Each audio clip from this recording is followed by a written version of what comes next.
তাফাচ্ছি ঠিকই আছে, বউ বাচ্চা খেতে পাচ্ছে না ঠিক আছে, ছেলেকে ভালো স্কুলে পড়াতে পারছি না ঠিক আছে। আমি খুব এটা তার মানে একটা ফাঁকিবাজ অভিভাবক, ফাঁকিবাজ মানুষ, আনঅ্যাকাউন্টেবল মানুষ, তাই না? সবটাতে আমি শান্তিতে আছি, মানে আমি কিছুই দায়িত্ব নিই না। তার মানে কি দাঁড়ানো, উদ্দেশ্যটা তো মহৎ নয়, মহৎ নয় তো। আমি যদি অ্যাকাউন্টেবল হই, আমার যদি ছেলে মেয়ের প্রতি দায়িত্ববোধ থাকে, আমার যদি বউ বাচ্চা বাবা মার প্রতি দায়িত্ববোধ থাকে, তাহলে আমাকে দায়িত্ব নিতে হবে। আর দায়িত্ব নিতে হবে মানেই বন্দী হয়ে গেলাম, তাহলে আমিও হলাম, আমার সন্তানকে তাই শিখালাম, বংশ পরম্পরায় না চলিতেছে চলি নেই, তাহলে আমি কোনোদিন মুক্তির রাস্তা পাইলাম না।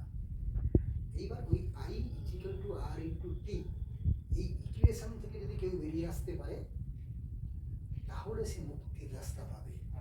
কিন্তু 99.99% মানুষটা বিশ্বাস করে না, এভাবে হয় না।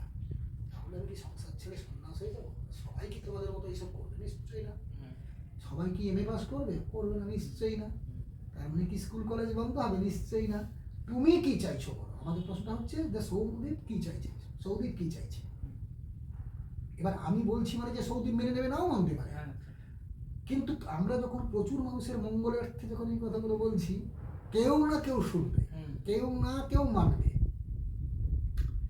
সবাই হবে না আমার মতো, আর সবাই আমার থেকেও ভালো হতে পারে, কেউ না কেউ আমার থেকে ভালো হতে পারে, এই লোকগুলো খোঁজা।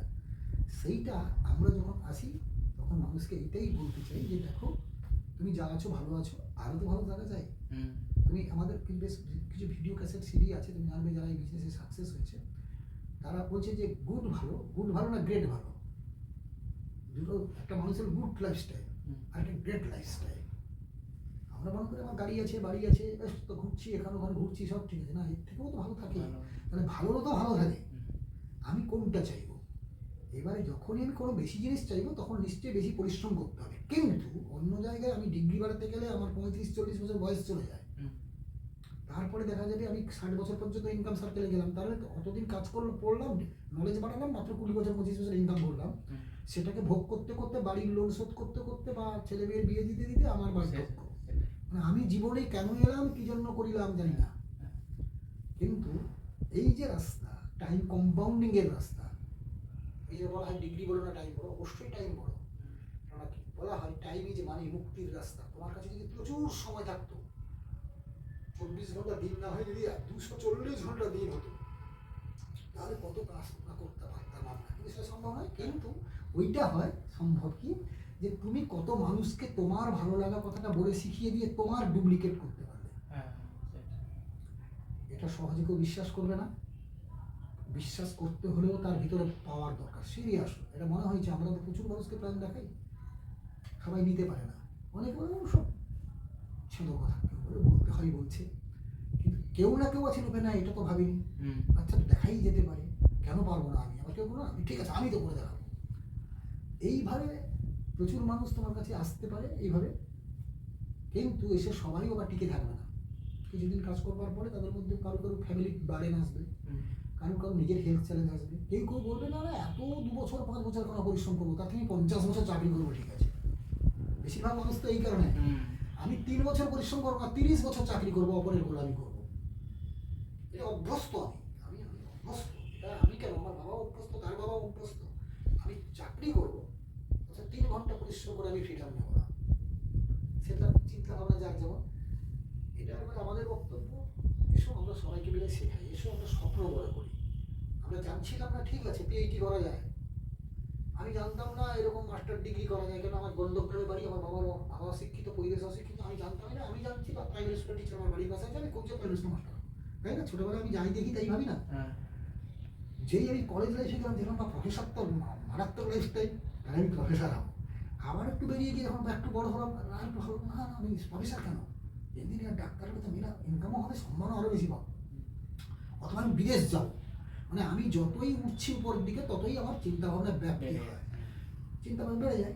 এইবারে সেইভাবে ডিগ্রি মানে আমার বাড়াতে যদি আমি স্বপ্নটাকে বাড়াতে পারি না, আমি ওইখানে খাঁচায় কেন বন্দি হবো? একটা লোহার খাঁচায় বন্দি আর একটা সোনার খাঁচায় বন্দি, তো বন্দি যে লোহার খাঁচায় বন্দি সে প্রাইমারি স্কুল টিচার, হাই স্কুলের টিচার, প্রফেসর। আর যে সোনার খাঁচায় বন্দি সে ইঞ্জিনিয়ার, ডাক্তার, আরও হাই প্রোফাইলের মানুষ, মন্ত্রীর সচিব। কিন্তু তাকে তো সেই বন্দি তো সকালবেলা উঠে চোখে মুখে যেতে, মন্ত্রী কোথায় ছুটছে তার পেছনে পেছনে দৌড়াও, বা তাকে রূপরেখা তৈরি করতে হচ্ছে, গাইড স্যার এইদিকে অমুক জায়গায় মিটিং আছে, চলুন স্যার এইটা, এত নিরাপত্তা। মানে কেউ শান্তিতে নেই, কেউ ফ্রিডম নেই। কিন্তু আমি ছোটবেলায় কি চেয়েছিলাম? ছোটবেলায় সেরকম শালুক পুকুরে স্নান, রাস্তায় ছুটছি, বাঁশি বাজাচ্ছি, ঘুরছি, আনন্দ করছি, মাঠে চলে যাচ্ছি বন্ধুদের সঙ্গে, সেই যে ফ্রিডম, তখন টাকার চিন্তা ছিল না, কারণ বাবা মা আছে। সেই ফ্রিডমটা কোথায় পাবো? তাহলে এখন আমি বড় হয়েছি, যদি সেই ফ্রিডমটা পাই আর সেই টাকাটাও পাই, যে আমার কোনো অসুবিধা নেই, সেটা কি করে সম্ভব? আর টাইম কম্পাউন্ডিং করতে হবে। প্রাইভেট ফ্র্যাঞ্চাইজি সিস্টেমটাই একমাত্র রাস্তা।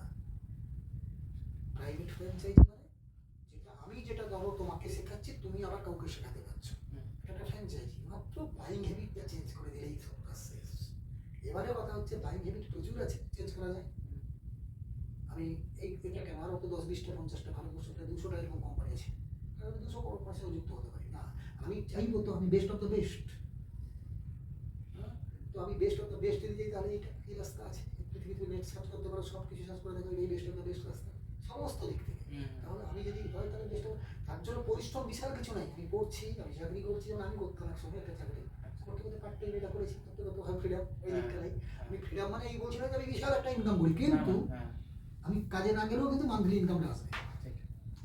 এই ব্যাপারটাতে আসা যায়, এবং সেটা কেউ চাইলে 2 বছর, কেউ চাইলে 3 বছর, কেউ চাইলে 5 বছর। ওই জায়গায় আসার পরে তুমি দাঁড়িয়ে এবার করতে পারবে, এখানে ওঠাবো, এটা ডায়মন্ড হবো। এখন ডায়মন্ড হওয়া মানে সে তো একটা বড় ডাক্তারের থেকে বেশি ইনকাম, খুব নামি ডাক্তারের থেকেও বেশি ইনকাম, কিন্তু ফ্রিডম বেশি। কিছুই করতে হয় না, খুব জোর এই বছরে একটা দুটো মিটিং করে দিল, মাঝে মধ্যে একটু হাই হ্যালো করলো বন্ধুদের সাথে, আর শেষ। এবার বউ বাচ্চা নেই, বই বাচ্চা নিয়ে দেখতে পাবে এইসব। এগুলো যখন আমরা জানছিলাম না, তখন ঠিক আছে চাকরিতে বন্দি আছে, ঠিক আছে। যখন জানলাম এই অ্যাসোসিয়েশনে এসে, তাহলে কেন আমি ওই বন্দি জীবনে থাকবো? এবার হুট করে বেরিয়ে আসলে আমার হবে না। সেই জন্য আস্তে আস্তে করে সংগঠনটা তৈরি করতে হবে, সেটা নামে লিস্ট করাতে হবে। তাদের মধ্যে 20-30 জনকে প্ল্যান শোনাতে, পার মান্থ মিনিমাম এখন 10-20 জনকে প্ল্যান শোনাবো, দেখাবো এই আমার তুমি যাচ্ছ, তাহলে এই রাস্তা আছে, চলো আমি করছি, তুমি করবে। এবার সেখানে যখন বলতে যাবো, তখন আমার কনফিডেন্সটা চাই যাবে। সে তখন বলতে পারে, সৌদি তুমি তো করছো কতদিন, কত টাকা ইনকাম করছো, না শুধু টুপি করাচ্ছ, না তোমাকে তোমার সিনিয়র টুপি পরিয়েছে, এই প্রশ্নগুলো আসবে। বলে দেখো ভাই, আমি কলেজে যদি ফার্স্ট ইয়ারে ঢুকি, তো আমি তো নিশ্চয়ই মাস্টার ডিগ্রি সার্টিফিকেট চাইবো না। আমি তো জাস্ট জয়েন করেছি, কাজ করছি, এইভাবে করতে করতে করতে করতে যারা উপরে উঠছে, তারাও তো ঠিক এইভাবেই গেছে, আমিও যাচ্ছি। আমি এখন ফার্স্ট ইয়ার পড়ছি, এইবারে কি সেকেন্ড ইয়ার, কারণ আমার কিছু একটা হচ্ছে, নাহলে বা কেন এসছে, বা আমি জয়েন করেছি সবাই, আমার বিশ্বাসটা হয়েছে যে এটা থেকে পাওয়া যাবে। এবার আমি আমার মতো লোক খুঁজছি, আমি জানি না তুমি আমার মতো কিনা, ওইটা আমি পরিষ্কার বলবো।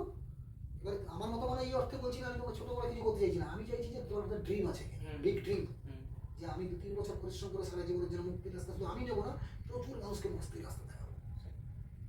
এগুলো যদি কেউ সিরিয়াসলি ভাবি, এবং সেটা বিশ্বাসটা হবে কখন? হয়তো যখনই তুমি কারোর কাছে আছো, তার কথা করলে হয়। যেই বাড়ি চলে যাবো, বাড়ির অন্যান্য বাড়ি আছে, আমি প্রফেশনে গেলাম, প্রফেশনের চাপ আছে, পড়াশোনা করছি, পড়াশোনার চাপ আছে, তখনই বলছি ঠিক আছে হবে, বলে অ্যাভয়েড হয়ে গেল। সেই জন্য আমি যদি বাড়তে চাই, আমাকে অ্যাসোসিয়েশন ত্যাগ করতে হবে, বা অ্যাসোসিয়েশনে যুক্ত হতে হবে। কোন অ্যাসোসিয়েশন ত্যাগ করবো? যে অ্যাসোসিয়েশন নেগেটিভ, যে অ্যাসোসিয়েশন আমাকে সবসময় চাপে রাখছে, যে অ্যাসোসিয়েশন বলছে তোমার এগুলো দরকার নেই, তুমি যেরকম আছো সেরকম থাকো, অত বেশি বড় স্বপ্ন দেখার দরকার নেই, তারা আমাকে বন্দি করতে চাইছে। তারা জানে না বলে, তাদের ত্রুটি নয়, তারা জানে না বলে। আমি যখন জেনেছি রাস্তা আছে, আমি যা পড়ছি করি, আমি যা চাকরি করছি করি, আমি চাষ করছি করি, আমি বিজনেস কনভেনশনাল ব্যবসা করছি করি, আমি কিন্তু ওই অ্যাসোসিয়েশনে মিশবো। রাত্রে শুতে যাওয়ার সময় এই সাকসেসফুল মানুষ যারা হয়েছে তাদের ক্যাসেট শুনবো, তাদের সঙ্গে কমিউনিকেশন রাখবো, কিছু পজিটিভ মেন্টালিটির বই পড়বো, পড়ে নিজের ভিতর যে দুর্বলতা আছে, বইকে বলা হয় আয়না, আমি নিজেকে নিজে বুঝতে পারবো না। আমি যখন বই পড়বো না, তখন বুঝতে পারবো আমার মধ্যে কী খামতি আছে, একটা মানুষ কী করে জীবনে সফল হয়েছে, এগুলো নিজের ভিতর তখন ভারত জ্বলবে, তাহলে আমিও পারি, আমি কেন নয়, কপিলদস্য পুত্র আমিও, সেও, তাহলে সে যদি পারে আমি কেন নয়। এই বিশ্বাসটা যখন তোমার আসবে, তখন তুমি করতে পারো। এই বিশ্বাসটা আনতে হলে অ্যাসোসিয়েশনে থাকতে হবে, ক্যাসেট সিডি শুনতে হবে, পজিটিভ একটা বই পড়তে হবে, মিটিং ট্রেনিং কোথায় হচ্ছে সে সেই সব লোকের সঙ্গে মিশে তুমি দেখতে পাবে, আরে কী কিছু লোকের সঙ্গে মিশছি গো, এই ভাবাই যাবে না যে তুমি এইসব লোকের সঙ্গে মিশতে পারছো। তুমি হয়তো এমনি পার্সোনাল লাইফে তুমি এভারেজ সার্কেলে যারা সাকসেস, তাদের সঙ্গে মিশছো, বাড়ির পাশে হাই স্কুলের টিচার আছে, প্রফেসর আছে, ডাক্তার আছে, তাদের সঙ্গে মিশছো, আড্ডা দিচ্ছ, তোমরা হ্যান্ডশেক করে কিংবা নমস্কার করে, সব ঠিক আছে। কিন্তু ওরা কিন্তু ওই খাঁচায়, সোনার খাঁচায় বন্দি। তুমি যদি মুক্ত আকাশ চাও, তাহলে মুক্ত আকাশে যারা ঘুরছে সেই সব লোকের সঙ্গে মিশতে হবে, তাই না? এই হচ্ছে ফ্যাক্ট। তো চাইলেই হবে।